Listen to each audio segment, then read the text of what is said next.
Hello, I'm Patricia, 48 years old, and I live with my husband Ethan and my mother-in-law in a well-connected suburb close to the train station, which provides excellent access to the city center. During our house hunting phase, Ethan, who had just been promoted to a managerial position, insisted on finding a spacious apartment, even though it came with a high rent. He believed the extra space was worth the cost. Ethan is 6 years older than me and was introduced to me by a mutual friend after his divorce. His mature, comforting presence quickly became something I relied on.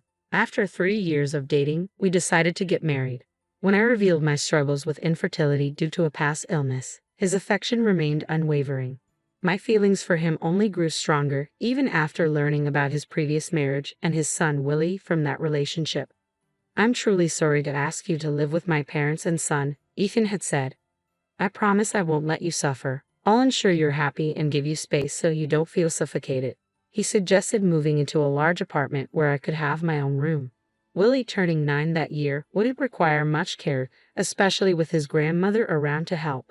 After his divorce, Ethan's parents had supported him with childcare till his father tragically passed away in an accident, leaving his mother to take over as Willie's caretaker. From our very first meeting, Willie barely made eye contact with me. Initially, I attributed his reserved demeanor to his age and possible shyness, so I didn't let it bother me too much. As long as the family accepted me, I felt content to be part of their household. My mother-in-law, a woman of quiet elegance, treated me with kindness during our formal introduction post-engagement, which gave me hope that we could coexist peacefully. She set clear expectations from the start. "I'll continue to prepare the meals as usual. Ethan often comes home late, so it's fine if we eat at different times, right, Patricia? I'll leave the cleaning and laundry to you. Let's work well together," she said. After we married, I transitioned from full-time to part-time work at the pharmacy to better manage the household chores. This new schedule meant I wouldn't get home until nearly 9:05 p.m., but at least dinner was always ready, a small comfort during my solo dining routine. My mother-in-law and Willie typically ate before I arrived, which reinforced a sense of isolation even within my married life. At first, I wondered if this was all there was to family life, but I gradually accepted it as our way. Despite our seemingly smooth start, it became evident that my mother-in-law never truly accepted me or considered me part of the family. In my attempts to bond with Willie, I asked about his school activities. "Willie, when is the school's activity day before summer? We're all going to see you, aren't we?" Before he could answer, my mother-in-law quickly intervened, saying, "We'll go, just Ethan and me. Patricia, you don't need to worry about it." Misunderstanding her intentions, I persisted, "I can take the day off work. Let's all go together." But she dismissed me sharply. "You don't need to do that. Your Ethan's wife and family has always just been Ethan and me." Her words stunned me. That night, I expressed my shock to Ethan, who explained, "Mom has been clinging to Willie. She probably thinks you're trying to take him away. I'll talk to her about it over time." I managed to attend the activity day, hoping to integrate into the family as a mother figure. However, Willie and I rarely interacted outside of these school events. Sometimes I sensed he wanted to open up, but my mother-in-law consistently interjected, blocking any progress. I later discovered she had been tarnishing my image in Willie's eyes, suggesting that I would be happier if he weren't in the picture. This revelation deeply hurt me, highlighting the complexities and challenges of blending into a family with pre-existing bonds and hidden resentments. The accusations were harsh. "She's a terrible person. Dad must be deceived by her too." Hearing such negative comments from my mother-in-law must have influenced Willie during his impressionable teenage years, explaining why he grew distant from me. The situation was disheartening. I had never imagined she could be so manipulative. By the time Willie graduated from high school, he was eager to leave home. He moved in with his girlfriend immediately and departed for college soon after. Within a year of starting his career, he married her quietly and simply, without any formal ceremony. Once Willie was gone, my mother-in-law's behavior took a turn for the worse. Surprisingly, she stopped all housework, which had been a regular part of her daily routine. It seemed her new pastime was finding fault with me. She stopped cooking, something she had previously taken pride in, and would sit at the dining table waiting for me to return from work. The moment I stepped into the kitchen to prepare a meal, the criticisms began. "You're so inefficient. At this rate, it'll take you all night," she scoffed. I admitted I wasn't skilled at cooking, mainly because I had relied on her for meals. Whenever I did manage to cook, she critiqued every dish relentlessly. "This tastes awful," she would say, grimacing. "I'm sorry. I'm trying my best," I would respond, only to hear her retort, "You're astonishingly tone deaf when it comes to flavors, Patricia. It's a good thing Willie never had to eat this." If she disliked it so much, I thought, why didn't she just cook herself? It seemed her goal was merely to berate me. Her complaints weren't limited to my cooking. She began to nitpick everything I did, from chores I wasn't accustomed to handling to laundry. "Why are there so many wrinkles in the laundry? You have to vacuum every nook and cranny. You really can't do anything right. Didn't your family teach you anything?" These jabs at my upbringing were especially painful. She would sigh disdainfully and say, "I don't know how you won over Ethan, but I can't see much charm in you as a woman." She always concluded with the same hurtful line, "If you hadn't come along, Willie would have never left." I realized her heart was aching from Willie's absence. Perhaps it was a case of empty nest syndrome. I told myself that if venting her frustrations on me helped her cope, I should just bear it. However, her antagonism intensified after a particular event: the announcement of Willie's wife, Teresa, being pregnant. The joy she displayed was unlike anything I had seen before. "It's Will's baby. It's bound to be adorable. He'll be my first grandchild," she exclaimed with genuine happiness, watching their elation. Despite the ongoing challenges at home, I found a small piece of joy for myself. My mother-in-law's excitement over the impending arrival of her great-grandchild was nothing short of overwhelming. The catalyst for her exuberance came when Willie asked if his wife, Teresa, could have their baby at our place, given that her family lived an hour away and they lacked local support. Thrilled to be needed, my mother-in-law immediately agreed to help. Joy palpable. Willie's calls became a daily occurrence, each one sending her excitement soaring even higher. She dove into preparations with fervor, clearing out Willie's old room, organizing the space for the baby, and meticulously planning everything from nursery decor to essential baby supplies. The moment I got home from work, she enlisted my help. "Patricia, I've taken care of the vacuuming in Willie's room. Could you handle wiping down the floors and the windows? And make sure to wax them too," she instructed, her tone urgent. "This weekend, we're off to buy a crib," she added, as if it were the most natural plan for our weekend. Juggling these tasks late into the night after my shifts was grueling, and any attempt to shortcut the process was met with a stern command to start over. Before long, her requests extended to finances. "Patricia, I need you to withdraw some money tomorrow. There are a few more things I want to pick up for the baby," she declared one morning. I hesitated, concerned by the rapid pace of spending. Shouldn't we wait for Teresa and Willie to arrive before we buy so much? "Maybe Teresa would like to choose some things herself," I suggested, hoping to inject some practicality into the frenzy. Her response was sharp and dismissive. "How can you be so detached? It's Ethan's grandchild, after all." "Oh, but of course, you're not related by blood. You wouldn't understand, would you?" The accusation stung, and I tried to clarify my position gently. "It's not that I don't care. I just thought it might be nice for Teresa to have a say in her own child's preparations," I explained. But my attempt to reason with her seemed to hit a nerve. She shot me a piercing glare, and I realized I may have crossed the line. I watched helplessly as she turned and retreated to her room, deeply upset. That night, I reflected on our harsh exchange, feeling the weight of her words. The following morning, she stayed in her room, likely still angry about our conversation. Ethan was about to leave on a business trip when he paused at her door to make a final remark. "I'm heading out. Don't dampen Mom's enthusiasm about the grandchild. She's been different since Willie moved out. You've noticed it too, right?" I nodded but added, "However, if we use up all our funds now, what will we do when Willie and Teresa need our help?" Ethan frowned, misunderstanding my concern. "Are you suggesting I don't make enough money?" Ethan said, but I quickly reassured him. "That's not it at all." However, it was too late. He left visibly upset, leaving me alone to ponder the delicate balance of family dynamics and financial responsibility. As the one managing our household finances for over 12 years, I considered it prudent to think ahead. Ethan had always reassured me that my part-time income was for my own use, so I diligently saved whatever I didn't spend, viewing it as a shared resource for our future. However, the financial stability of our household had been steadily deteriorating over the past 4 years. Ethan's salary had shrunk to a third of what it was when we first got married due to his company's declining performance. Despite the uncertainty about the company's future and his job security until retirement, Ethan was reluctant to seek new employment, unwilling to relinquish his role as department head, primarily to maintain appearances in front of my mother-in-law. As a result, I took on the responsibility of paying our rent while he managed other living expenses. We kept this arrangement hidden from my mother-in-law to preserve Ethan's dignity. One day, feeling the weight of recent tensions, I decided to leave work early to apologize to my mother-in-law.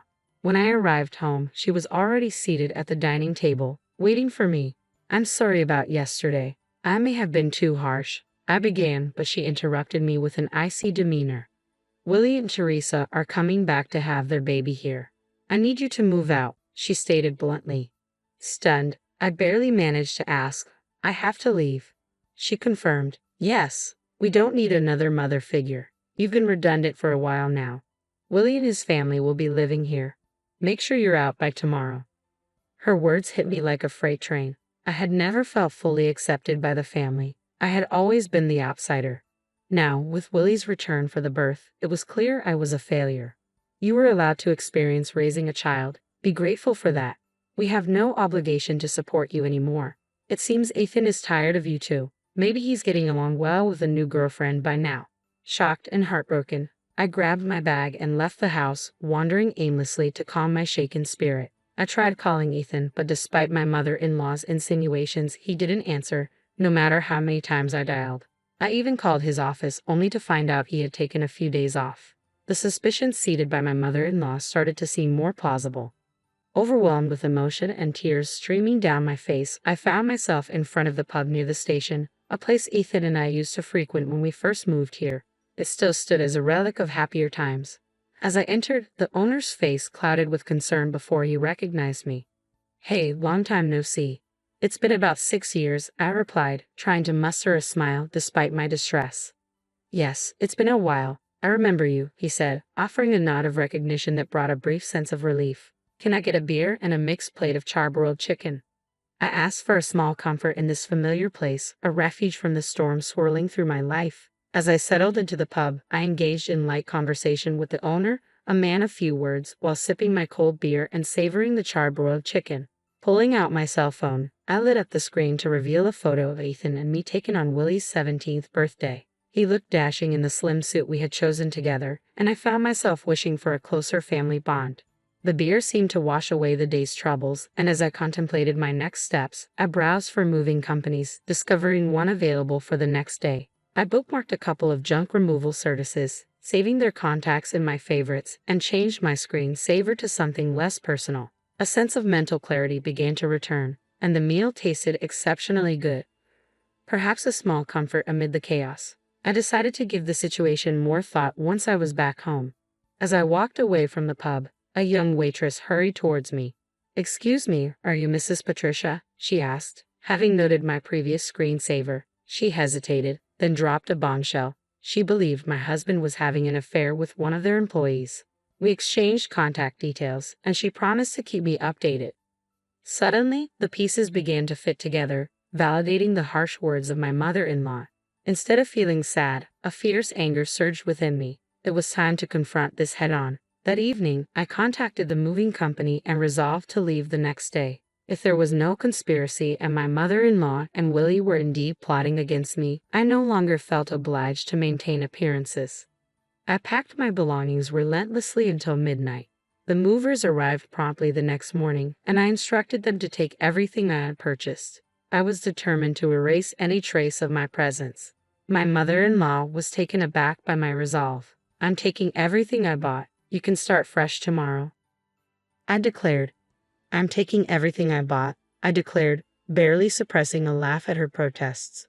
The movers efficiently cleared out my belongings, leaving behind only the baby gear and her old dresser, the remnants of a life before I arrived. "Well then, I bid you farewell. There shouldn't be a trace of me left, so enjoy your new life with Ethan, Willie, and his family." I said coolly, leaving her stunned as I placed the keys on the table and exited the house, the movers trailing behind with my possessions. I decided to stay with a colleague temporarily, feeling a sense of completion and relief wash over me. That night, I slept more soundly than I had in months. 2 weeks later, Ethan finally reached out, his voice tinged with confusion and urgency. Patricia, where are you? Willie and his family are here. Aren't you coming home soon? No, I'm not coming back, I replied firmly, recalling his mother's command for me to leave. Meanwhile, the young waitress from the pub had kept her promise, sending me a photo of Ethan chatting intimately with another woman at the pub and later entering a hotel with her. This betrayal erased any remaining affection I had for him. Armed with evidence of the affair, I was ready to confront the situation fully. No longer bound by illusions of my old life, I had had enough. I didn't hesitate to make it clear to Ethan over the phone. Willie and his family are moving in with you, right? I figured as much. I heard they've been struggling financially, bouncing between part-time jobs since Willie graduated from vocational school. I want you back, Patricia, Ethan replied, desperation lacing his voice. I went to the pharmacy and they said you were taking some time off. Yeah, I needed a break, I said nonchalantly. But I'm fine, so don't worry about me. Your mom and Willie probably prefer having the house to themselves without me around. My blunt remark left Ethan speechless. He knew all too well that his mother and Willie had never accepted me, but he chose to ignore it. All right, I need to talk, so I'll come back there, he said, a plea evident in his tone. A few days later, I returned to the house for the first time since leaving. Inside, I noticed new furniture and appliances. Willie and Teresa barely acknowledged my presence, nodding from their seats on the sofa without standing. As I sat down, my mother-in-law glared at me with a mix of shock and disdain, the atmosphere thick with tension. Before I could rush my visit and leave, Willie confronted me. What are you doing here? You took everything from the house. What kind of monster does that? Dad's been supporting you, and you've had it easy. I exhaled deeply, frustration boiling over. I took everything because I paid for it. I was clearing out all traces of myself, just as you all wanted, right? That's crazy. There's no way you could afford all that, just working part-time at the pharmacy. Willie shot back. Turning to face Ethan, I replied firmly, we've been getting by on what both Ethan and I earn. And for your information, Ethan's company hasn't been doing well. His salary has dropped significantly. For the past 4 years, I've been the one covering the shortfall. I've been paying our rent. My mother-in-law's face registered shock as she turned to look at Ethan, who awkwardly avoided her gaze. I'm not just a part-timer. I'm a druggist, and the pay is quite good. I make more than Ethan now. The room went silent, the tension palpable. I turned to Willie. I decided it was time to face some hard truths. Since you're going to live here now, it's time for you to start taking responsibility. You'll be paying the rent to help your grandmother. Willie's face twisted in surprise. Rent? How much is it? It's $7,200, I stated firmly. Good luck, because it seems my role here is over. I have no obligation to take care of you anymore. You're going to be a father soon, Willie. It's time to pull yourself together. Teresa, overhearing our conversation, suddenly spoke up, panic evident in her voice. Wait, $7,200? Weren't we supposed to live here for free? I stood ready to leave, satisfied that I had made my point clear. Covering rent and living expenses is just part of life. Good luck figuring it out. As I walked out, leaving them to absorb this new reality, I felt a weight lift off my shoulders. The chapter of my life filled with neglect and ingratitude was finally closing. I almost burst out laughing at the absurdity of the situation but managed to keep my composure. Don't worry, Teresa. There are cheaper places available. Ethan still makes a decent salary after all, I remarked, watching her face relax slightly. Then, with a heavy dose of sarcasm, I added, oh, and since I'll be leaving, life might get tough for you, Ethan, especially with your mistress. At that, Teresa's composure shattered, and she dissolved into tears. What are you talking about? My husband stammered, looking panicked. Through her tears, Teresa responded, oh, your mother told me about the new woman. I guess it's time to end my role as a wife too. Ethan looked flustered. My mother said what? He sputtered, realizing too late that I knew far more than he wished I did. It hasn't even been 6 days since I left the house. Ethan, wouldn't that hurt Grace if she knew? I mused aloud. At the mention of Grace's name, Eakin's face went pale, confirming my suspicions. This isn't the right atmosphere to discuss divorce papers, but I'll be in touch about that later, I declared, standing up to leave. Neither Ethan nor Willie could find the words to respond. They remained silent as I grabbed my bag. However, my mother-in-law abruptly stood up, slamming her hands on the table and yelling with surprising vigor for her age. "What the hell? It's all your fault. Our home is in shambles." I shot back without hesitation. "It was you who told me to leave, you who hinted at Ethan's affair, and you who interfered with my relationship with Willie. Everything is because of you."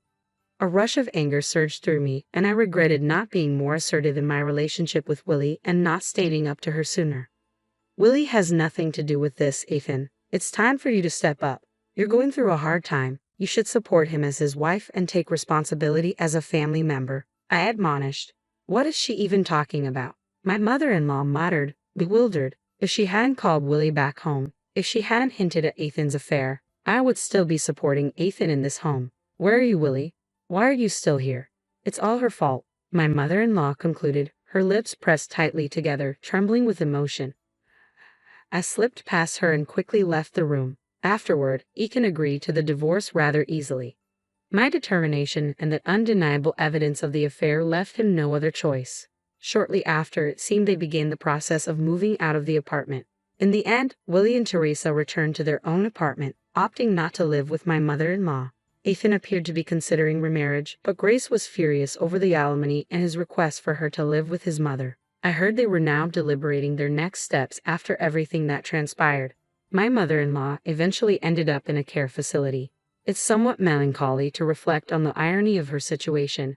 After all the dedication she poured into raising her son and caring for her grandson, it seems they are now ready to move on without her. Perhaps, in their eyes, she had fulfilled her role. If my mother-in-law had held her tongue back then, and if it had merely been a simple return home for childbirth, maybe we could have continued living together even after the divorce. But things unfolded differently. Willie sent me an apology letter recently.